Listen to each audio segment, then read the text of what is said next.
इस वीडियो में ऋषिकेश की गलियां, घाट, राम झूला, लक्ष्मण झूला, नीलकंठ महादेव मंदिर के साथ ही मां गंगा की दिव्य आरती भी शामिल है। यात्राएं इंसान का स्वभाव हैं। यात्राओं से इंसान अपने सांसारिक अनुभव में ही नहीं, आत्मिक और आध्यात्मिक अनुभव में भी वृद्धि करता है। और जब यह यात्रा देवों की भूमि उत्तराखंड में बसे ऋषिकेश की हो, तब तो यह सभी अनुभव दोगुने हो जाते हैं। तो चलिए आज मैं आपको ले चलती हूँ ऋषिकेश की एक दिन की अविस्मरणीय यात्रा पे।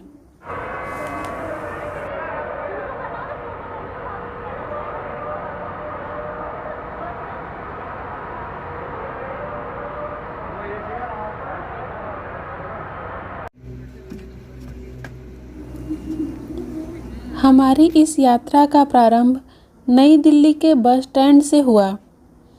रात के समय दिल्ली से हरिद्वार, ऋषिकेश के लिए बहुत सारी बसें चलती हैं। चूँकि हरिद्वार और ऋषिकेश से कई सारे ट्रैक भी स्टार्ट होते हैं और साथ ही लोग आध्यात्मिक स्थल होने के कारण भी यहाँ जाते हैं, तो बस में हर उम्र के यात्री मौजूद थे।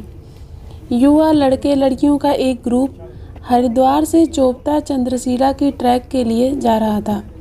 उनका उत्साह देखते ही बनता था। इसकी जरूरत नहीं पड़ेगी। ये अभी फिर आ गया। चेयरमैन की सीट पे जाना, बैठ ज़्यादा अच्छा लगेगा। क्यों बुक कराई थी सबसे अलग? स्टैंड से बस रात के लगभग 10 बजे निकल चुकी थी। क्योंकि रात थी, मैं बस के चलते ही आंखें बंद करके सोने के प्रयास में लग गई। जब आंख खुली तो हम एक फूड जॉइंट पे थे। साधारण ढाबे से अलग यह जगह काफ़ी बड़ी और जाहिर है महंगी भी थी। परिवहन निगम के कुछ अधिकारी ही तय करते हैं कि बस रास्ते में कहाँ रुकेगी, और शायद यही वजह है कि साधारण बस साधारण ढाबे पे और एसी लग्जरी बस ऐसे 5 स्टार जॉइंट्स पे रुकती है।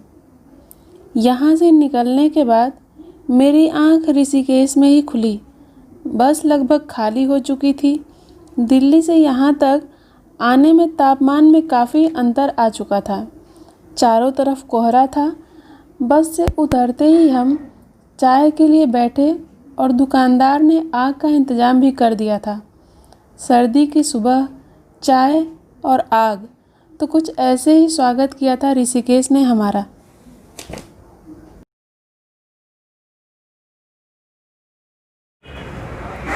तुमको तो नहीं जाना था।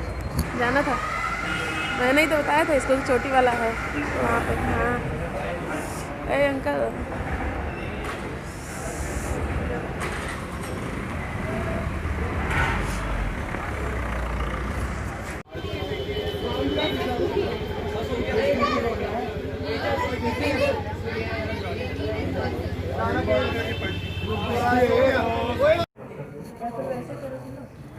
बस स्टैंड के पास ही के होटल में हमने कमरा लिया। फ्रेश होने के बाद हमने तय किया कि आज सुबह का नाश्ता हम चोटी वाला रेस्टोरेंट पे करते हैं। दरअसल मैंने चोटी वाला का काफ़ी नाम सुना था और ऋषिकेश आने से पहले ही सोच लिया था कि वहाँ जाके ज़रूर देखेंगे कि आखिर क्यों इतना फेमस है चोटी वाला। हम रेस्टोरेंट पे पहुँचे। बहुत ही खूबसूरत नज़ारा था बाहर का। हम कुछ ज़्यादा ही सुबह वहाँ पहुँच गए थे, तो पराठों के अलावा ज़्यादा कोई ऑप्शन नहीं था वहाँ पे। तो हमने आलू के पराठे और कॉफ़ी के साथ ही नाश्ता करके संतोष किया। हालांकि वहाँ न तो चोटी थी और न ही चोटी वाला। मुझे आज तक शक है कि हम असली चोटी वाला रेस्टोरेंट गए भी थे या नहीं, क्योंकि मैंने जहाँ तक सुना था वहाँ पे कोई इंसान चोटी वाला के गेटअप में मेकअप करके बैठता था। रेस्टोरेंट के पास से ही नीचे गंगा जी तक जाने के लिए सीढ़ियाँ बनी हुई थी। हम नीचे गए। माँ गंगा का इतना साफ स्वच्छ जल देख के बहुत ही अच्छा महसूस हुआ। मैं सोचती रही, काश अन्य जगहों पे भी गंगा का जल इतना ही साफ होता। काफ़ी देर तक सीढ़ियों पे बैठी मैं उगते सूरज और झुंड में उड़ते पंछियों को देखती रही। शायद ये भी किसी यात्रा पे जा रहे हों। गंगा के घाट पे बैठा मनुष्य बैरागी हो सकता है, ऐसा महसूस होता है मुझे।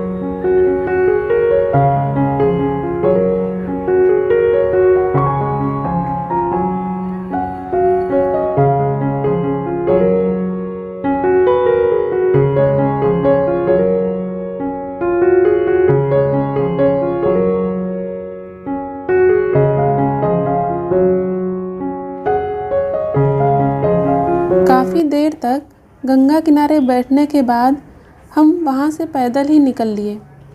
यहाँ से पैदल ही हमें राम झूला पार करते शिवपुरी नामक जगह तक जाना था, जहाँ पे लक्ष्मण झूला था, और वहीं से हमें नीलकंठ महादेव मंदिर तक जाने के लिए कार भी मिलती।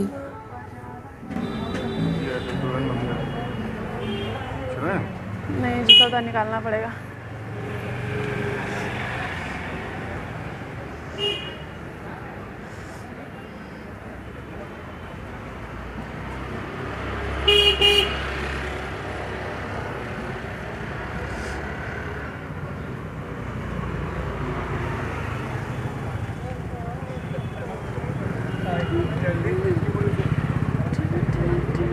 तुम्हारा तुमने बताया नहीं है, तो या तुमने पावर होगा और कैफे सब खुला हुआ है।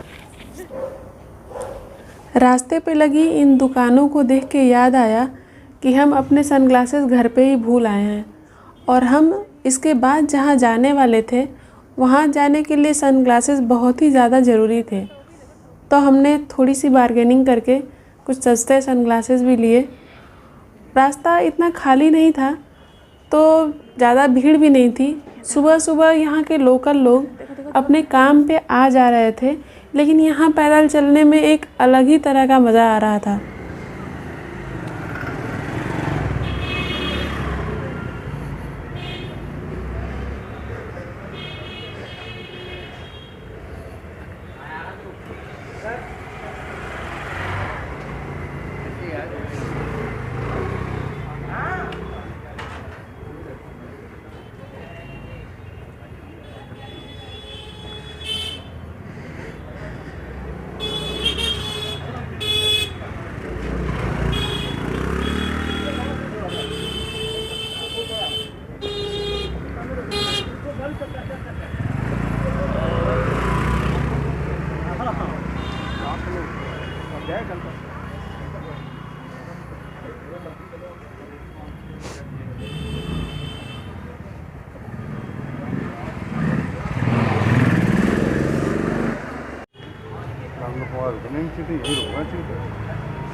अरे अरे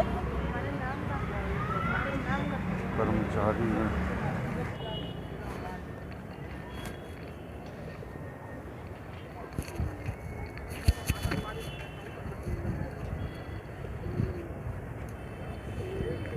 नहीं चाहती हूँ कि तुम उड़ो, मैं नहीं चाहती हूँ कि तुम उड़ो, आराम से खाओ।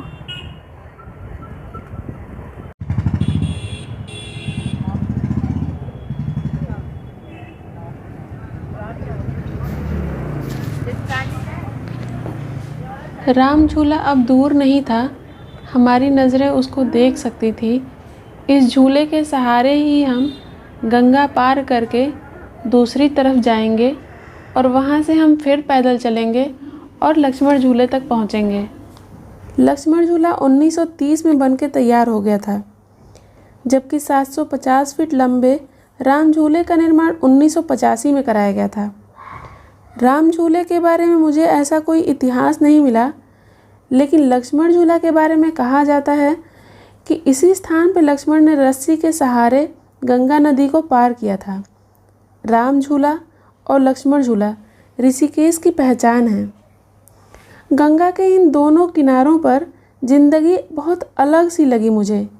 एक किनारे पे बाज़ार, होटल, रेस्टोरेंट आदि की भीड़ है, तो दूसरे किनारे पे मंदिर, योग आश्रम, धर्मशाला और बहुत ही साफ और शांत सा रास्ता है। इस रास्ते पर चलते हुए मैं भूल गई थी कि मेरी कोई मंजिल भी है। मुझे तो बस रास्ते पर चलते जाना ही याद रह गया है। दुनिया में बहुत सारी खूबसूरत जगहें होंगी, मगर यह जगह एक अद्भुत सी सकारात्मक ऊर्जा से भरी हुई है और मैं इस रास्ते पर चलते हुए इस ऊर्जा को बहुत ही अच्छे से महसूस कर पा रही थी।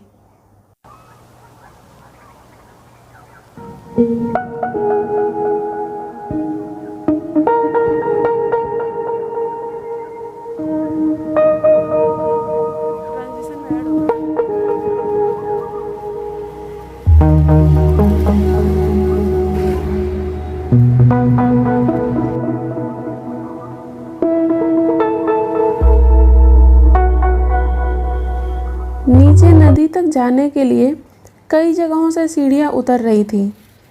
हम ऐसी ही एक जगह से नीचे उतर गए और फिर से माँ गंगा के करीब आ गए। अब तक काफ़ी धूप हो चुकी थी। सर्द मौसम में गुनगुनी धूप और कलकल करती गंगा का किनारा। हमने हाथ मुँह धोया, थोड़ी मस्ती की, थोड़ा शांति से वहाँ बैठे। ढेर सारी फ़ोटो के माध्यम से हमेशा के लिए इस याद को न सिर्फ अपने मन में, अपने फ़ोन में भी हमने सहेज के रख लिया।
चलते चलते कब हम लक्ष्मण झूला पहुंच गए पता ही नहीं चला। यहाँ पे हम ज़्यादा देर नहीं रुके क्योंकि हमें नीलकंठ महादेव के दर्शन के लिए जाना था और शाम से पहले ही वापस यहाँ पे आके गंगा आरती में शामिल होना था।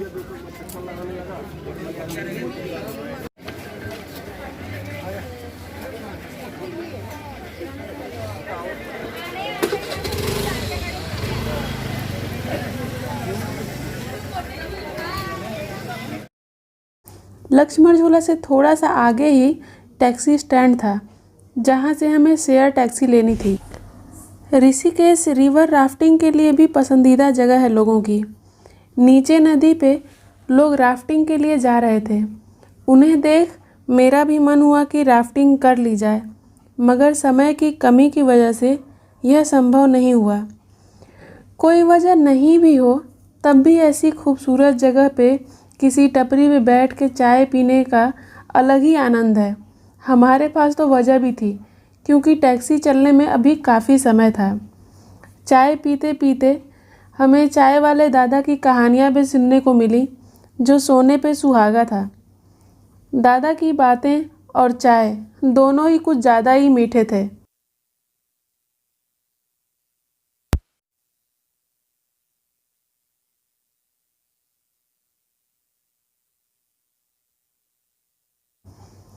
दोपहर के करीब 12:30 बजे हम मंदिर के लिए निकल गए। पहाड़ों में सफ़र करना हमेशा ही खूबसूरत और ख़तरनाक दोनों होता है। यह रास्ता भी कुछ ऐसा ही था।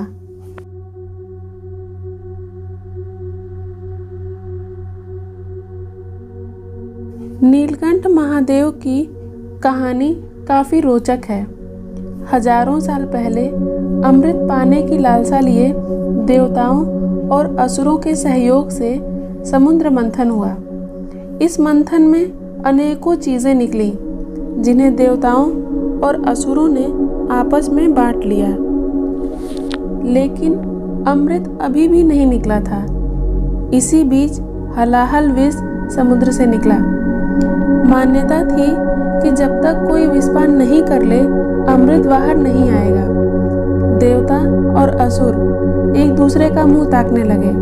कोई भी विषपान की हिम्मत नहीं जुटा पा रहा था। ऐसे में सृष्टि की रक्षा के लिए भगवान शिव आगे आए और विष पीकर देवताओं और असुरों के अमृत पाने का रास्ता साफ किया। कहते हैं कि विष पीने के कारण ही भगवान शिव का गला नीला पड़ गया। विष की ज्वाला को शांत करने के लिए महादेव ने पंचपर्णी नामक वृक्ष के नीचे 60,000 वर्षों तक तपस्या की और कैलाश लौटने से पहले स्वयं भगवान शिव ने ही जन कल्याण के लिए कंठ रूप में शिवलिंग की स्थापना की और यही स्थान नीलकंठ महादेव मंदिर के नाम से प्रसिद्ध हुआ।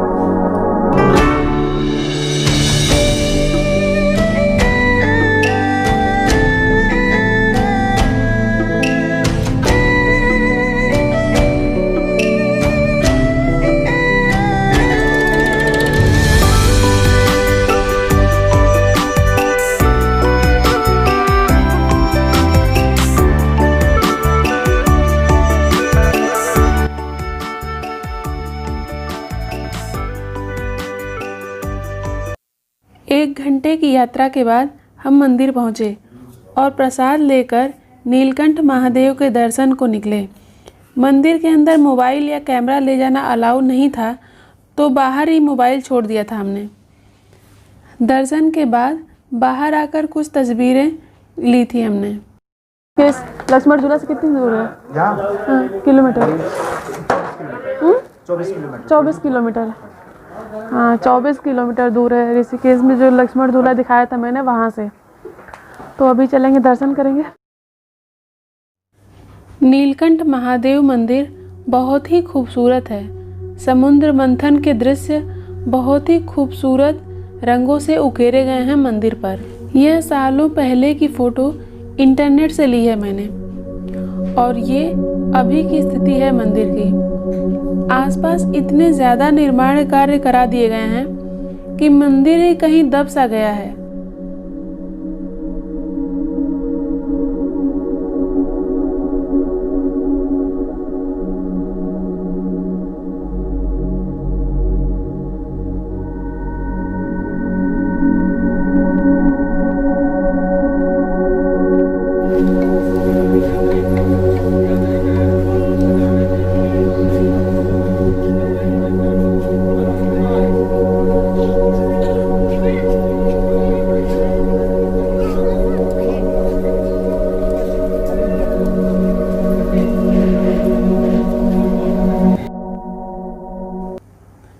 मंदिर के बाहर इस शॉप पे कांसे और पीतल की बहुत ही खूबसूरत कलाकृतियाँ मौजूद थी, मगर जैसा कि अक्सर होता है ऐसी जगहों पे चीज़ें बहुत ही ज़्यादा महंगी मिलती हैं।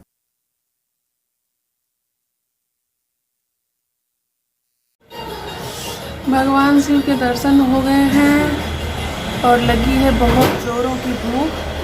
और पहाड़ों में खाने के लिए सबसे अच्छा होता है मैगी, तो मैं जा रही हूँ मैगी खाने अभी। और ठंड लग रही है बहुत ज़ोरों की। मैं ज़्यादा हंस देती हूँ। मैं जिस शेयर टैक्सी से आई थी तो अभी सारे लोग, ये सही लाइट है, तो अभी सारे लोग वापस नहीं आए दर्शन करके, 2-4 लोग अभी रह गए हैं। तो अभी मैं पीछे का व्यू दिखाती हूँ, ये देखिए।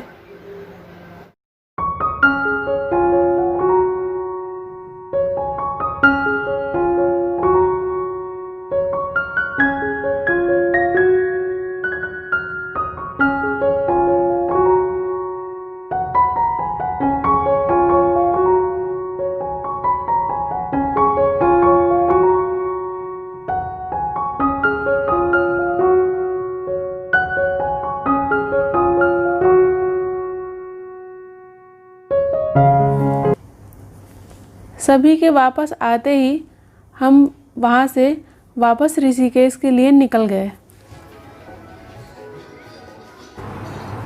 हालांकि हमने मैगी खाई थी, मगर फिर भी लक्ष्मण झूला तक आते आते बड़े ज़ोरों की भूख लगाई थी। सामने ही जर्मन बेकरी थी, तो हम अंदर कुछ स्नैक्स लेने के लिए चले गए। मशरूम सूप या तो वाकई बहुत स्वादिष्ट था या फिर भूख ने उसे और ज़्यादा स्वादिष्ट बना दिया था। सर्दियों में हमारे यहाँ मिलने वाली मूंगफली की चिक्की किसी बहुत ही फैंसी नाम और थोड़े बदले टेस्ट के साथ मिली हमें। पीनट में गुड़ है या चॉकलेट, इस बहस में हम काफ़ी देर उलझे रहे। फिर तय हुआ कि यह कैरेमलाइज्ड शुगर थी।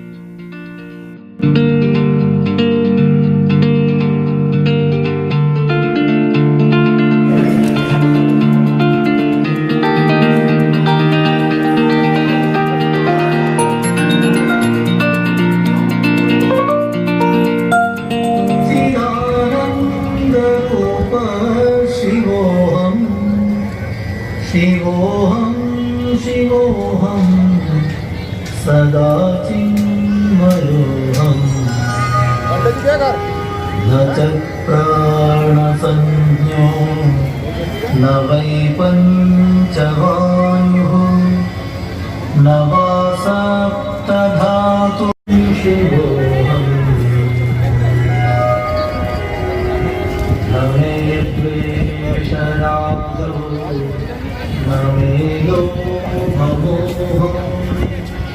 मदो नैव मे नैव मात्सर्यभावः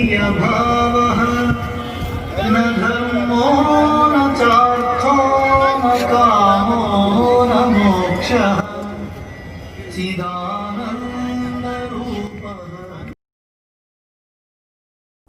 शाम के ठीक 5 बजे थे और हम वापस टहलते हुए शत्रुघ्न घाट तक आ गए थे।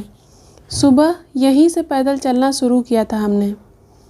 सुबह के शत्रुघ्न घाट के वातावरण और शाम के वातावरण में काफ़ी अंतर आ चुका था। सुबह घाट पे शांति का माहौल था, तो इस समय उत्साह, दिव्यता व आध्यात्मिक माहौल था। घाट की सफाई करके आरती के पूर्व की तैयारियां शुरू हो चुकी थी। धीरे धीरे पर्यटकों के साथ ही स्थानीय भक्त भी आरती में शामिल होने के लिए आने लगे थे। हम भी सीढ़ियों पर बैठकर आरती शुरू होने का इंतज़ार करने लगे।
अच्युतं केशवं कृष्णदामोदरं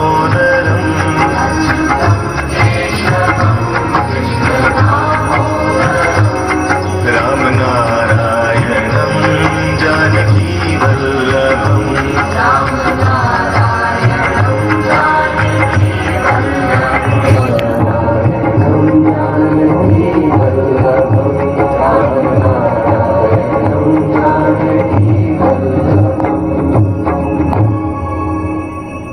गोविंद बोलो हरि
त्वमेव माता च पिता त्वमेव त्वमेव बन्धुर्द्रविणं त्वमेव त्वमेव सर्वं मम देवदेव।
व्याप्तं येन चराचरं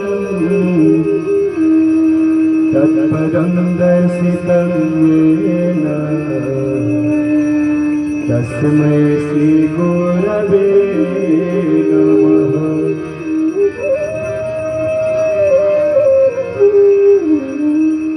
गजाननं भूतगणाभिसेवितं कपिध्वजम्बो फलचारुभक्षणम् उमासुतं शोकविनाशकारकम्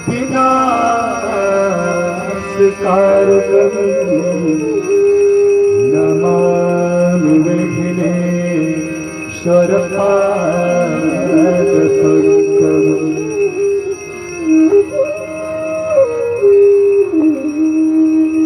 आपदामपहर्तारं दातारं सर्वसम्पदां लोकाभिरामं श्रीरामं भूयो भूयो नमाम्यहम्।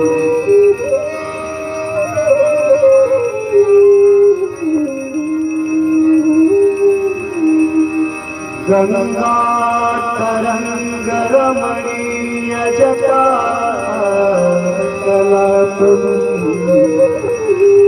हरिनिरन्तरविभुं स्थितवान्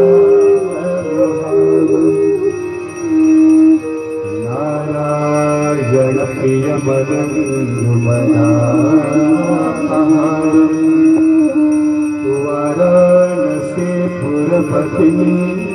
भजवे विश्वनाथम्।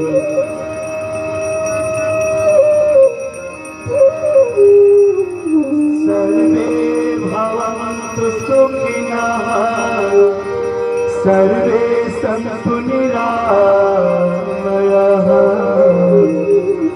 सर्वे भद्राणि जलप्रवाहमावितस्थले केवलं व्यलम्बितां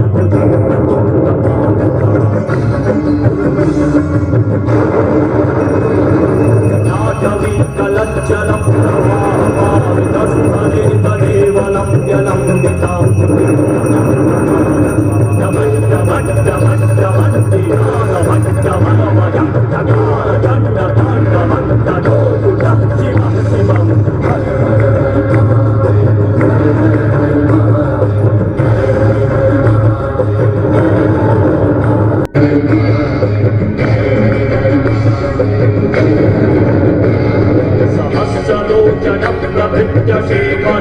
शेखर प्रसूरधूलि धोरणी विभूषणाङ्घ्रिकी प्रभूभुजङ्गनायन्ति भक्तजाडरूयक श्रीचिराय दायत चकोरबन्धुशेखर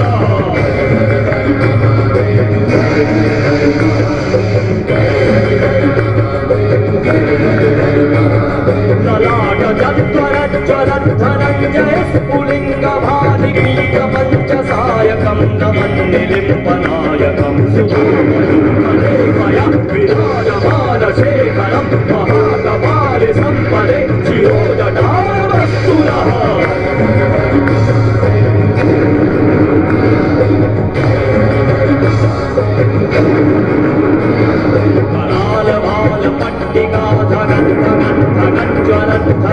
धनञ्जयाहुतिकृतं प्रचण्डपञ्चसायके धराधरेन्द्रनन्दिनि कुचक्रचित्रपण्डकप्रलोभनैकशिल्पिनि त्रिलोचनेन निर्ममा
सन्ततं हरे गुरौ सुभक्तिमाशु यासिनान्यथागतिं विमोहनं विदेहिनां सुशङ्करस्य चिन्तनम्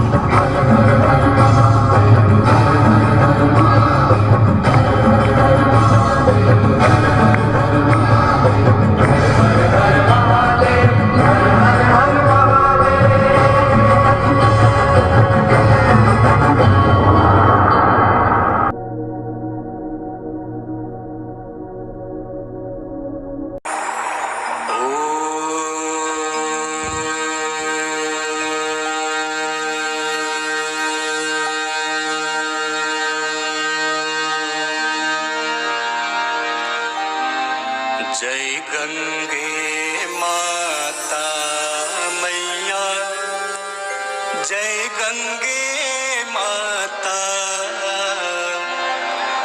जो नर तुमको ध्याता, जो नर मैया जी को ध्याता मन वांछित फल पाता। जय गंगे माता, जय गंगे माता मैया, जय गंगे माता, जो नर तुमको ध्याता, जो नर मैया जी को ध्याता मन वांछित फल पाता। जय गंगे माता।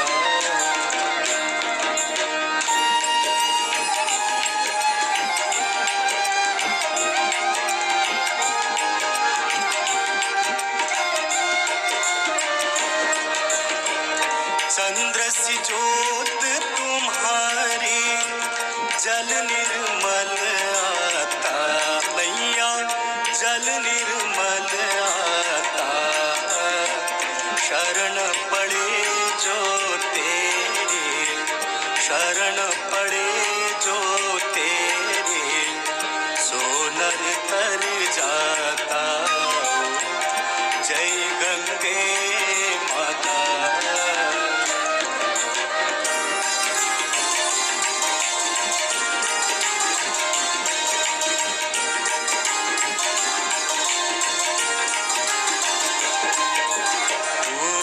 सगर के तारे सब जग को ज्ञाता मैया सब जग को ज्ञाता कृपा दृष्टि तुम्हारे कृपा दृष्टि तुम्हारे त्रिभुवन सुखदाता जय गंगे माता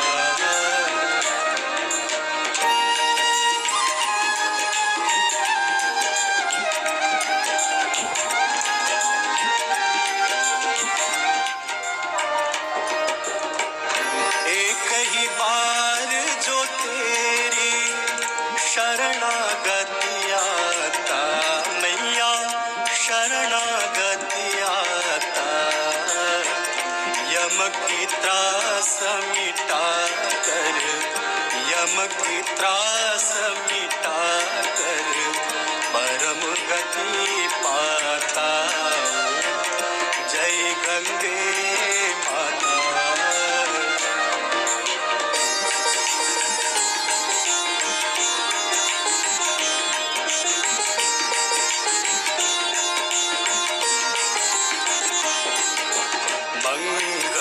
मंगलकारिणी मैया तू है सुखदाता मैया तू है सुखदाता तेरी गोद में आकर तेरी गोद में आकर मन शांति पाता जय गंगे माता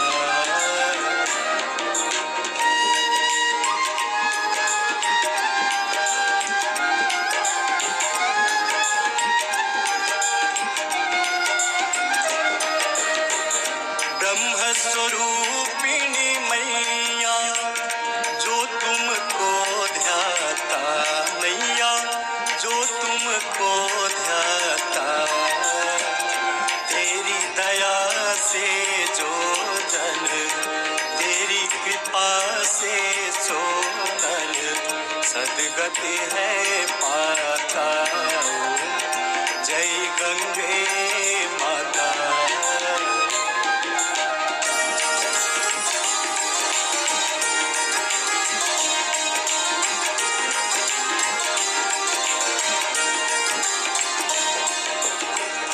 आरती मात तुम्हारी जो जन नित गाता मैया जो जन नित गाता दास वही है सहज में मंत्र पुष्पांजलि होने जा रही है। आप सभी लोग अपने अपने स्थान पर हाथ जोड़कर खड़े रहेंगे और आज संध्याकालीन माँ गंगा की आरती में जो कुछ भी भोग जो कुछ भी पूर्ति हमसे हुई माँ गंगा से क्षमा प्रार्थना करेंगे।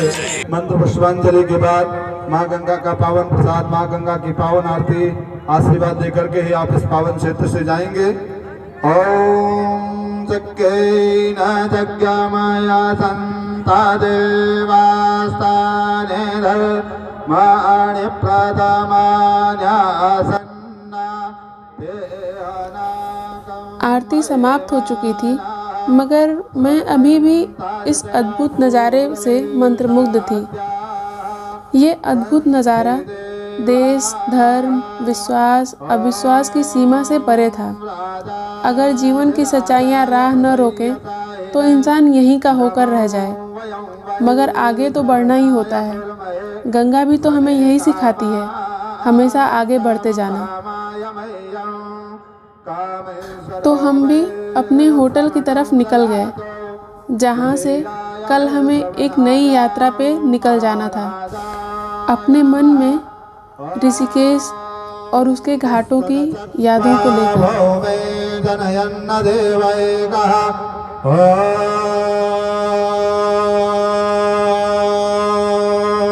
एकदन्ताय विद्महे वक्रतुण्डाय धीमहि तन्नो दन्ति प्रचोदयात्। ॐ भागीरथी च विद्महे विष्णुपदे च धीमहि तन्नो गङ्गे प्रचोदयात्। सेवन्तिका वकुलचम्पकपाटलाब्धे पुण्डागजातिकरवीररसालपुष्पे विल्लप्रवालतुलसीदलमञ्जरेवे त्वां पूजयामि जगदीश्वरि मे प्रसीद। नानासुगन्धपुष्पाणि यथा कालोद्भवानि च पुष्पाञ्जलिर्मया दत्तं गृहाणां परमेश्वरे। ॐ भगवते त्रिपदगामिने मोक्षदायिने मां गंगा दिव्यै नमः। चरणकमलयोर्दिव्यमन्त्रपुष्पाञ्जलिं समर्पयामि। प्रेम से बोली गंगे मात के। धर्म के अधर्म का प्राणियों में विश्व का नमः पार्वती पतये हर हर महादेव। पावनी माँ गंगा के इस पावन तट पर माँ गंगा के इस दिव्य और भव्य आरती में आए हुए आप सभी भक्तों का बहुत बहुत स्वागत अभिनंदन। माँ गंगा के श्री चरणों में आप सभी के सुखमय मंगलमय दीर्घायु और यशस्वी जीवन की कामना करते हैं। आप सभी को माँ गंगा का पावन आशीर्वाद प्राप्त हो। उपस्थित भक्तों माँ गंगा की दिव्य और भव्य आरती नित्य प्रति प्रकार यहाँ पर श्री गंगा गौ सेवा समिति मुनिकृति के द्वारा आप सभी भक्तों के पावन सहयोग से कृपापूर्ण सहयोग से संचालित की जाती है। प्रतिदिन माँ गंगा के इस पावन आरती में जो भी भक्तजन उपस्थित होते हैं भारतवर्ष के विभिन्न प्रांतों से विश्व के विभिन्न देशों से उन सब का पावन सहयोग कृपापूर्ण सहयोग माँ गंगा के इस पावन आरती को मिलता है। आप सभी भक्तों से मेरा विनम्रता पूर्वक आग्रह जो कोई भक्तजन माँ गंगा के इस पावन आरती में अपने श्रद्धा सुमन अर्पित करना चाहते हैं, जो भी इस पुण्य कार्य में इस धार्मिक कार्य में आप दान देना चाहते हैं, आरती स्थल के बीच में हमारे दो व्यक्ति बैठे हैं, आप वहाँ संपर्क करके वहाँ दान दे करके वहाँ से आप लोग रसीद अवश्य प्राप्त करें। माँ गंगा का पावन प्रसाद माँ गंगा की पावन आरती आशीर्वाद लेकर के आप इस पावन क्षेत्र से जाएंगे। गंगे तव दर्शनार्थ मुक्ति। गंगा के दर्शन करने मात्र से मानव जीवन का कल्याण हो जाता है। आप सब लोग परम सौभाग्यशाली हैं। जैसे दिव्य और भव्य क्षेत्र पर जहाँ अनेक संत महात्माओं की तपस्थली भगवान राम लक्ष्मण भरत शत्रुघ्न चारों भाइयों की पावन तपस्थली आदि नारायण भगवान श्री शत्रुघ्न जी की पावन भूमि सामने मणिकोट पर्वत पर भगवान देवादिदेव महादेव श्रीकुंड विराजमान है। आपने देखा सत्तानवे स्तोत्र के द्वारा भगवान शंकर का दिव्य आह्वान, उसके बाद माँ गंगा की दिव्य और भव्य आरती नित्य प्रति यह कार्यक्रम इसी प्रकार माँ गंगा की पावन आरती यहाँ पर आयोजित की जाती है। एक विशेष निवेदन श्री गंगा गौ सेवा समिति मुनिकृति का आप सभी भक्तों से रहेगा कि आप लोग माँ